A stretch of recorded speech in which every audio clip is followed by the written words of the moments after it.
Esther, chapters 9 and 10, rewritten by Mary Cowley Takaoka.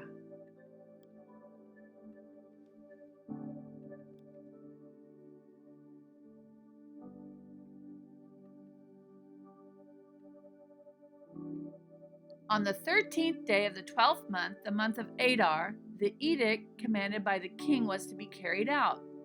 On this day, the enemies of the Jews had hoped to overpower them, but now the tables were turned and the Jews got the upper hand over those who hated them. The Jews assembled in their cities in all the provinces of King Xerxes to attack those determined to destroy them. No one could stand against them because the people of all the other nationalities were afraid of them. And all the nobles of the provinces, the satraps, the governors, and the king's administrators helped the Jews because fear of Mordecai had seized them. Mordecai was prominent in the palace. His reputation spread throughout the provinces, and he became more and more powerful. The Jews struck down all their enemies with the sword, destroying them, and they did what they pleased to those who hated them. In the citadel of Susa, the Jews destroyed 500 men, but they did not lay their hands on the plunder. The number in the citadel of Susa was reported to the king that same day. The king said to Queen Esther, "The Jews have destroyed 500 men in the citadel of Susa. What have they done in the rest of the king's provinces? Now, what is your petition? It will be given you. What is your request? It will also be granted." "If it pleases the king," Esther answered, "give the Jews in Susa permission to carry out this day's edict tomorrow also." So the king commanded that this be done. An edict was issued in Susa. The Jews in Susa came together on the 14th day of the month of Adar, but they did not lay their hands on the plunder. Meanwhile, the remainder of the Jews who were in the king's provinces also assembled to protect themselves and get relief from their enemies.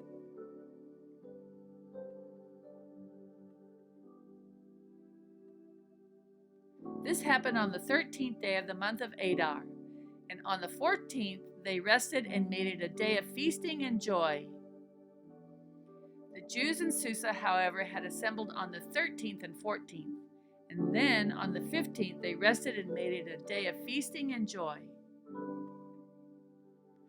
That is why rural Jews, those living in villages, observe the 14th of the month of Adar as a day of joy and feasting, a day of giving presents to each other. Mordecai recorded these events, and he sent letters to all the Jews throughout the provinces of King Xerxes, near and far, to have them celebrate annually the 14th and 15th days of the month of Adar, as the time when the Jews got relief from their enemies, and as the month when their sorrow was turned into joy and their mourning into a day of celebration.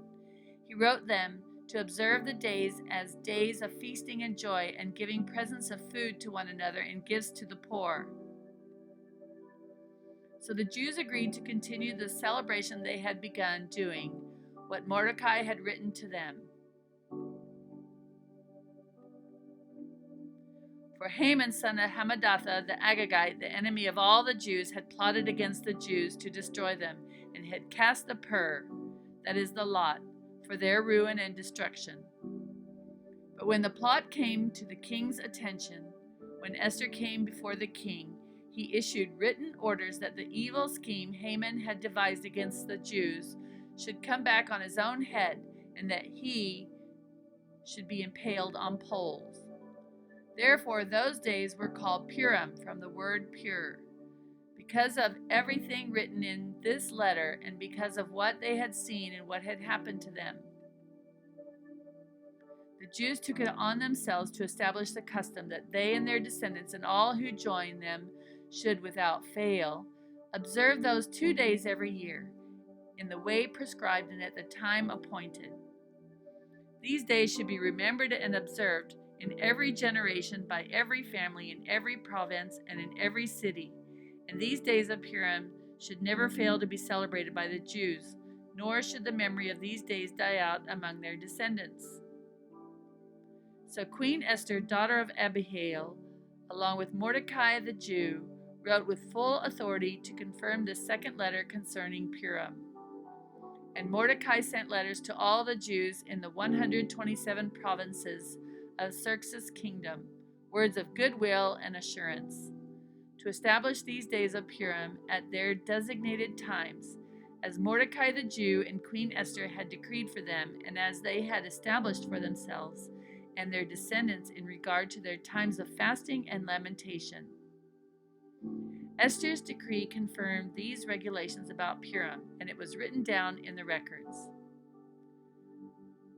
King Xerxes imposed tribute throughout the empire to its distant shores.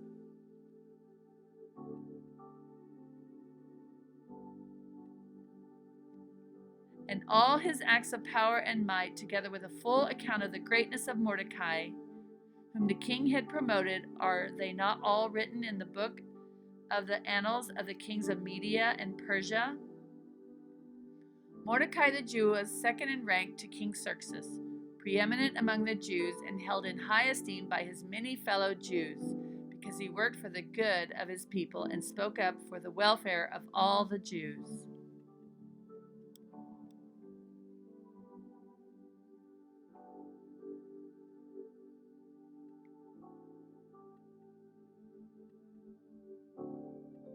The end.